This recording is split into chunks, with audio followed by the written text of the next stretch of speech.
Saudaraku, Persiraja Banda Aceh terus memanaskan mesin jelang bergulirnya Pegadaian Championship 2025-2026. Tim berjuluk Laskar Rencong itu telah mengumumkan daftar terbaru pemain yang akan memperkuat skuad musim ini. Perpaduan antara pemain lama, rekrutan anyar, dan talenta muda menjadi senjata utama Persiraja Banda Aceh untuk bersaing di kompetisi kasta kedua sepak bola Indonesia. Sejauh ini, manajemen Persiraja Banda Aceh telah mengamankan tanda tangan beberapa nama penting. Di lini belakang ada bek tangguh asal Inggris Zakti Sos yang sebelumnya pernah merumput di Liga Polandia. Posisi tersebut juga semakin solid dengan kehadiran Ricky Pradana, jebolan Pon Sumut yang dikenal disiplin dalam bertahan.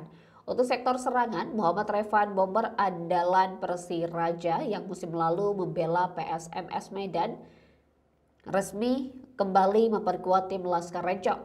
Kehadirannya diharapkan mampu menambah variasi serangan dan menjadi tumpuan mencetak gol dan juga bertahan. Beberapa pemain muda potensial dari Aceh juga dipromosikan ke tim utama, memberi warna segar dan semangat baru di lapangan. Terbaru, Persiraja Banda Aceh baru saja mendatangkan sebanyak 4 pemain barunya. Pemain-pemain yang baru menandatangani kontrak tersebut adalah Dimas Pamungkas, Tegar Dadi Prakoso, Mahyudin, dan juga Mujahidin.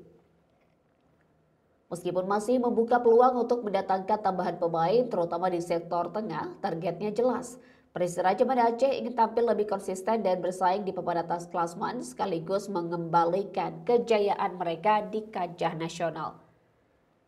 Berikut update terbaru nama-nama pemain Persiraja Banda Aceh yang akan bermain di Pegadaian Championship 2025-2026. Yang pertama ada Wahyu Rahmat Ilahi, Muhammad Revan, Miftahul Hamdi, Dadang Apridianto, Fajar Firdaus, Fafa Sheva, kemudian Ihsan Kusuma, Muhammad Reza, Duta Atavelpa, Aditya Angga Fitra Ridwan, Antoni Putro Nugroho, Ilham Jaya Kusuma, Mates Henrik, Connor Felin Gillespie, Zaitikos, Akirul Wardan, Muharir, Dimas Pamungkas, Tegar dari Prakoso, Mahyudin, dan juga Mujahidin.